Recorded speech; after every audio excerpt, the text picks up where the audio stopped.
und Krankheit, bis der Tod uns scheidet. Ich will dich lieben, achten und ehren, alle Tage meines Lebens.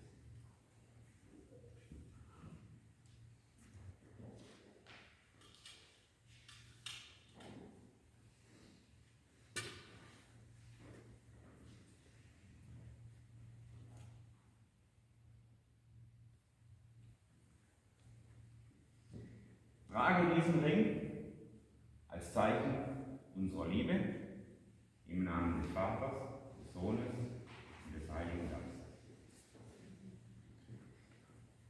Alexander, vor Gottes Angesicht nehme ich dich an als meinen Mann.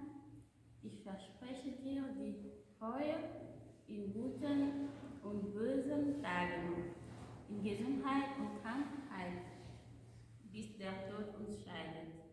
Ich will dich lieben, achten und ehren, alle Tage meines Lebens.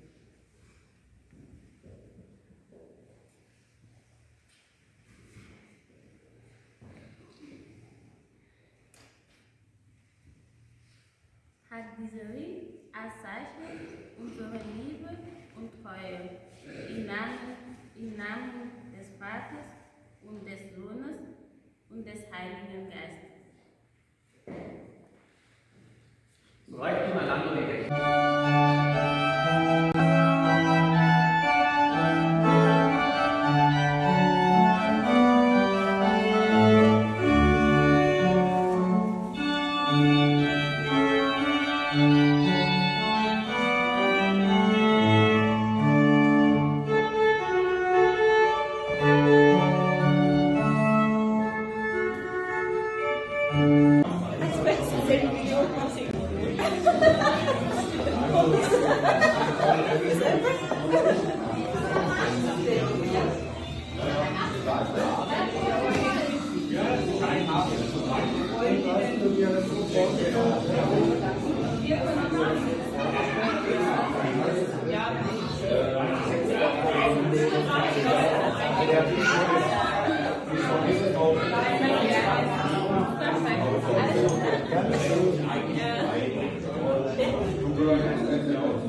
Salut tout le monde.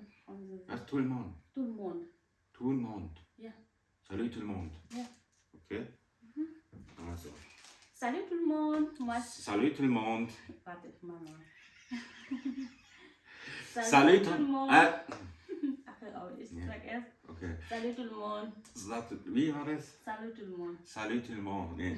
Was? Sag mal. Salut tout le monde. Tout le monde. Ja. Tout le monde.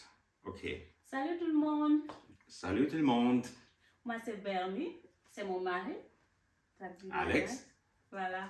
Voilà. Nous allons faire la partie 2 de comment on s'est rencontrés, c'est-à-dire How we meet. Je vais vous mettre la vidéo où on a fait la première partie. Vous pouvez aller visionner cette vidéo pour comprendre et pour connaître comment on s'est rencontrés. Déjà, on s'est rencontrés de façon classique. On s'est rencontrés, un ami nous a présenté et c'est là qu'on a commencé à se connaître. Et dès le début, le courant passait bien.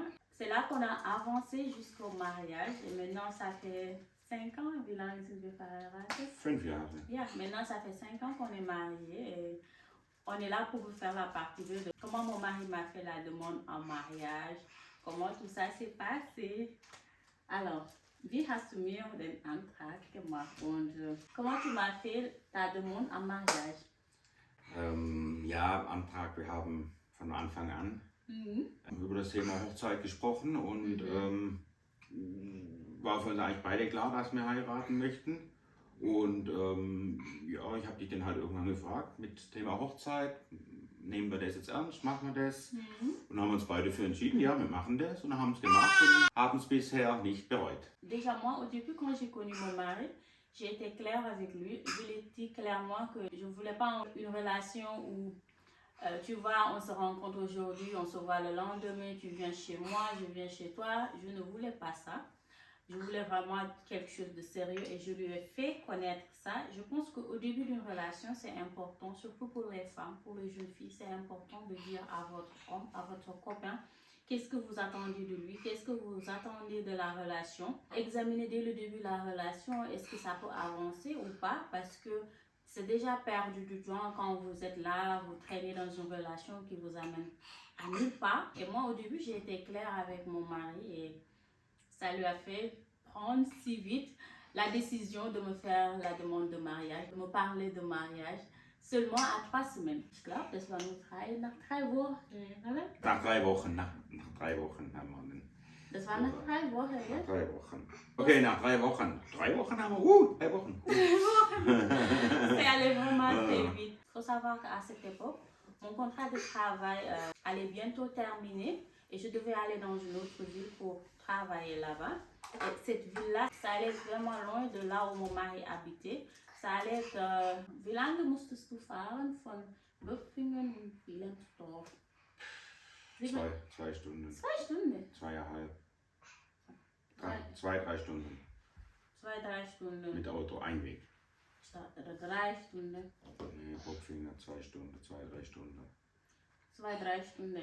En fait, mon mari, il n'avait pas envie de conduire à chaque fois pour venir me voir. Keine Autobahn. Hein? Und keine Autobahn dahin. Keine Autobahn. Là où j'allais déménager et par rapport à là où mon mari habite, il devait conduire 3 heures de temps.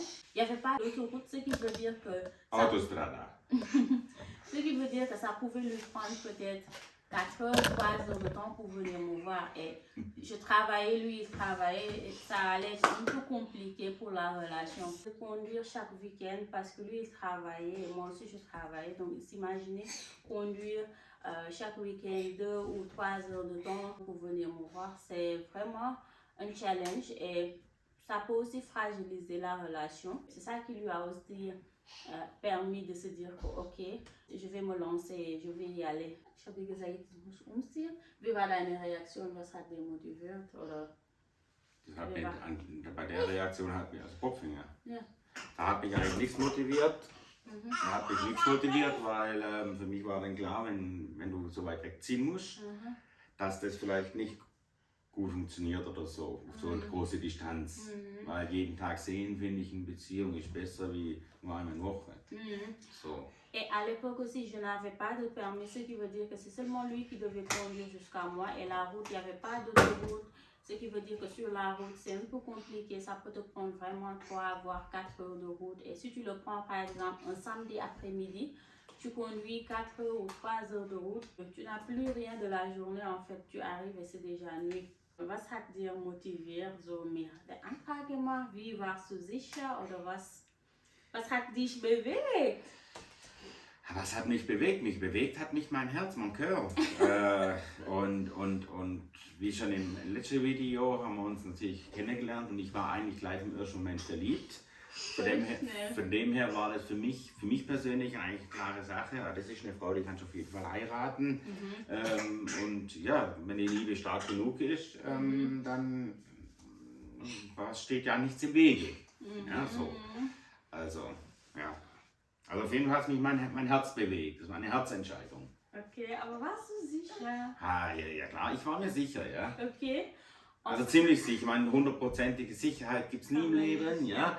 Aber ich war mir schon ziemlich sicher, das hat gepasst, vom Charakter her, von der Einstellung her, das hat einfach funktioniert, das war gut und darum fiel ja einfach die Entscheidung auf. Die Entscheidung fiel, weil es einfach gefühlt gut passt. Moi, franchement, quand mon mari parlait de mariage et tout ça, quand il parlait de ce projet-là, je me disais que ok, maintenant ça va être sérieux. Parce que moi, au début, je me disais que ok, déjà c'était tout nouveau, 2 semaines, 3 semaines, je me disais que c'était tout nouveau, on a encore le temps. Mais lui, il voulait tout accélérer et il était motivé et moi je me suis dit que ok, pourquoi pas. Déjà moi aussi il commençait vraiment à me plaire. J'étais aussi attirée par lui, je me disais que pourquoi pas. À cette époque j'étais vraiment dans une situation où je me disais que j'en ai marre, je suis fatiguée de sortir avec quelqu'un et ça n'aboutissait à rien. Déjà c'est perdre du temps, ça te prend du temps, ça te prend de l'énergie émotionnellement. Et moi je me disais que j'en avais marre, je ne voulais plus ce genre de relation. Et lui aussi, il était dans une situation où vraiment il était prêt à épouser quelqu'un, il était prêt à se marier. Il faut savoir que ça passait en fait, tous les cartes passaient, tous les deux, on était prêts, on était motivés, on cherchait en fait tous les deux, c'est comme si on se cherchait, que l'autre était au Sénégal et l'autre était ici à attendre. Quand on s'est rencontrés, on a vraiment remarqué que ça matchait déjà avec l'âge. On était dans une situation où vraiment chacun était prêt pour le mariage, chacun était prêt à franchir l'étape. Wie wir uns getroffen immer in Wilhelmsdorf. Ah, ja. Ce qui est drôle aussi est que quand on se rencontrait, quand mon mari devait venir me voir là où j'habitais, je lui donnais toujours un rendez-vous genre, il faut venir à 16h, il faut venir à 18h, il faut venir à 17h. Mais mon mari, il venait toujours plus tôt. Du bist immer eine Stunde früher gekommen. Oh, oui. Warum? War mir wichtig. Lieber zu früh als zu spät. Also spät. Das ist die deutsche Pünktlichkeit. Mon mari, il a vraiment pas perdu de temps. Dès le début, moi, je me disais, ok, je vais prendre le temps de le connaître, de voir qu'est-ce qu'il veut et qu'est-ce qu'il veut pas. Mais lui, il était vraiment en mode accéléré déjà. Quand on devait se voir, il venait toujours 1 heure plus tôt. Et moi, je trouvais ça vraiment drôle. Et du bist immer eine Stunde früher gekommen. Oui. Ouais. War gut. Das war richtig schöne Zeit War damals. schöne Zeit, ja. Ja. Ja, schöne Zeit, war schöne Zeit. Oui, quand il a commencé vraiment à me parler de mariage, je voyais qu'il était sérieux et je me disais, l'étape suivante, c'était à moi d'appeler mes parents, d'appeler ma famille au Sénégal. J'étais un peu stressée et nerveuse à l'époque-là. Et un jour, je me suis dit que, ok, parce que lui, quand il parlait de mariage, en Allemagne, tu peux rencontrer une personne aujourd'hui et peut-être dans quelques mois après, dans quelques jours après, tu lui demandes un mariage, la personne accepte, vous vous mariez, pas si compliqué. Mais au Sénégal, dans la culture où je viens, là-bas, un mariage, demander une fille en mariage, c'est un peu plus compliqué, c'est un peu plus, je peux dire, plus engageant, plus de responsabilité parce que tu vas parler à la famille, tu vas demander la fille sa main, la famille va essayer de connaître le mari, va essayer de connaître la famille du mari. La famille de la fille va prendre un peu de temps pour connaître la personne que leur fille veut marier. C'est un peu plus compliqué, je veux dire, par rapport en Allemagne. Ich sage, dass zum Beispiel in Deutschland, du kannst jemanden treffen, geht schnell mit Hochzeit. Weil hier, die Person selber muss entscheiden. Bei mir in meiner Kultur, du musst erstmal mit Familie und dann gucken sie die Onkel, les tantes, les oncles, chacun va décider. Ok, c'était pour moi d'appeler mes parents, d'appeler ma famille pour leur informer que oui, je me suis décidée en fait. Il faut savoir qu'à cette époque, je n'étais pas vraiment sûre. J'écoutais seulement mon cœur. Mon cœur me disait que c'est ton mari, vas-y, tente, pourquoi pas. Et moi, j'étais là, ok, je vais le faire, je vais l'épouser, je vais accepter. C'est là que j'ai appelé mes frères pour les informer. Je les ai donné aussi le numéro de mon mari. C'est là qu'ils ont essayé de communiquer. Mon mari ne comprend pas français, mais il pouvait parler anglais avec mon frère. Et j'ai aussi mon autre frère qui parle un peu allemand et ça passait la communication. Dann habe ich meinem Bruder gesagt, informiert, dass wir heiraten möchten. Und sie haben dich angerufen. Sie haben mit mir telefoniert, ja. Und wie war für dich? Cool, war super, es war eine super Erfahrung und wir haben uns am Telefon super verstanden von Anfang an. Wo ich dann gesagt habe, wie ich mir das vorstelle und wie wir das machen würden, waren eigentlich alle soweit einverstanden, weil es niemand gesagt hat, nee, können wir so nicht machen. Also das war von dem her überall grünes Licht und ja, war toll. Ja. Et franchement, mon frère, il a pris du temps pour lui dire, pour lui demander qu'est-ce qui t'a motivé à épouser une femme noire. C'est quoi tes intentions? Dans toute l'Allemagne, tu n'as pas trouvé une Allemande, tu veux marier une Sénégalaise. Qu'est-ce qui t'a motivé? Mein Bruder hat dich gefragt, was hat dich motiviert? Warum eine schwarze Frau? Und warum eine schwarze Frau? Ganz genau warum, einen Grund kann ich jetzt nicht nennen. Ich habe halt schon von Anfang an fand ich schwarze Frauen attraktiv und ja, wie soll ich sagen, wir sind hier auf der Welt einfach ja frei und das soll jeder so entscheiden, wie er es für richtig hält. Ich habe mich für eine schwarze Frau entschieden und Ja, genau. Et c'est là qu'on a commencé à discuter. Et là, mon frère, quand je lui ai dit que j'ai trouvé ici un homme à qui je veux marier, j'aimerais me marier. Mon frère a été, oh, oncle, tu es en Allemagne pas si longtemps. Et maintenant, tu veux déjà te marier. Est-ce que tu es sûr d'embrasser une autre culture? Est-ce que tu es sûr de marier quelqu'un qui est dans une autre culture? Est-ce que tu es prête déjà aussi pour tout ce qui est les défis d'un couple mixte? Est-ce que tu es prêt à ça? Est-ce que tu es prêt à vivre ça? Et moi, j'étais là, oui, je vais essayer. En fait, j'étais pas sûre, mais moi, j'étais là, quelque chose me disait au fond de moi, vas-y, c'est l'homme de ta vie. Tu as attendu depuis longtemps, c'est ça, c'est l'homme que Dieu a choisi pour toi, en fait. Et moi, j'ai écouté mon instinct, et depuis lors, je ne le regrette pas, en fait. Pour moi, j'ai fait le bon choix. Parce que le mariage, beaucoup disent que oui, pour marier quelqu'un, il faut attendre. Il faut prendre le temps de connaître la personne, il faut prendre le temps. L'amour, ce n'est pas quelque chose qu'on peut mesurer. Il y a des gens qui ont pris le temps de connaître la personne 1 année, 2 ans, ils se sont mariés et ça n'a pas marché. Il y a des gens qui se sont mariés après 1 mois, 2 mois et ça a marché. Pour moi, vas-y en fait. Il faut seulement écouter ton instinct et l'instinct ne trompe pas. Quand j'ai fini de parler à mes frères, donc ils se sont dit que ok, on te laisse le choix, c'est ta vie, c'est à toi de choisir la personne que tu vas marier. Mon contrat devait terminer dans 2 mois, donc c'était à moi de choisir. Et là où je devais déménager, les papiers étaient déjà signés. Maintenant, c'était à moi d'annuler le contrat que j'avais signé par rapport à l'entreprise où je devais travailler, là où je devais déménager. C'est ce que j'ai fait sans hésiter et j'ai déménagé dans la ville de mon mari. Parce que le travail où je devais faire là-bas, je peux aussi le faire dans la ville où mon mari était. Et c'est là que j'ai cherché là-bas un contrat et c'est allé vite fait. Et j'ai déménagé dans la ville de mon mari. Et c'est comme ça qu'on a fait la procédure pour le mariage. Pour les papiers pour le mariage, parce que je vois qu'il y a des gens qui font leur mariage au Danemark et tout ça, mais en Allemagne, on peut aussi se marier légalement. On m'avait demandé mon certificat de célibat, mon extrait de naissance. On avait aussi demandé que mon papa signe que moi je suis célibataire. On avait aussi demandé... bon, 5 oder 6 Anträge. Ja. Maintenant, je vais chercher dans mes papiers, si je vois le papier pour Sénégal, parce que je pense que dans chaque pays, ça dépend les papiers où on demande. Et moi, j'ai envoyé. J'ai légalisé aussi les papiers au Sénégal. J'ai dit à mon frère de légaliser ça, tous les extraits de naissance et tout ça. Mon frère avait déjà légalisé les papiers au ministère des Affaires étrangères et après il les a encore légalisés à l'ambassade de l'Allemagne qui se trouve au Sénégal. C'est là qu'il m'a envoyé les papiers. Et quand il m'a envoyé les papiers, on a trouvé ici aussi un traducteur.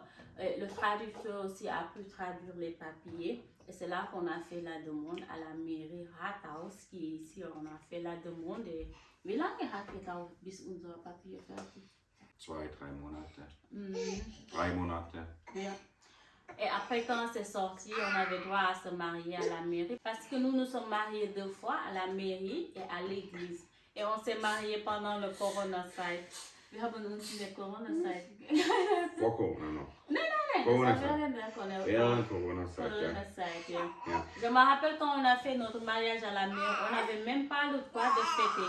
On s'est mariés pendant le Corona. Pour notre mariage civil, on est seulement allé, mon mari et moi, on a signé, on est revenu à la maison. On a pu manger du gâteau et boire un peu de vin et puis c'était fini. Mais pour le mariage à l'église, on a pu quand même un peu fêter. Mais c'était un peu compliqué quand même pendant ce temps, pendant le Corona-Zeit, de faire des fêtes.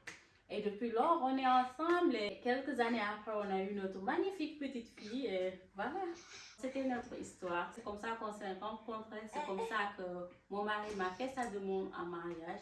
Et depuis lors, on est ensemble. Malgré les défis d'un mariage mixte, malgré les défis d'un couple mixte, on essaie chaque jour de faire notre mieux, de donner chaque jour notre meilleure version de nous-mêmes pour que ça marche. Parce qu'un mariage, c'est pas facile, mais il faut s'y donner corps et âme. C'est comme une plante. On doit l'arroser tous les jours. Et si la vidéo vous a plu, likez, commentez et abonnez-vous surtout. Et dites-moi aussi en commentaire comment vous avez rencontré votre femme ou votre mari. Et c'est là que la vidéo se termine. Et on se retrouve dans une prochaine vidéo. Au revoir. Au revoir.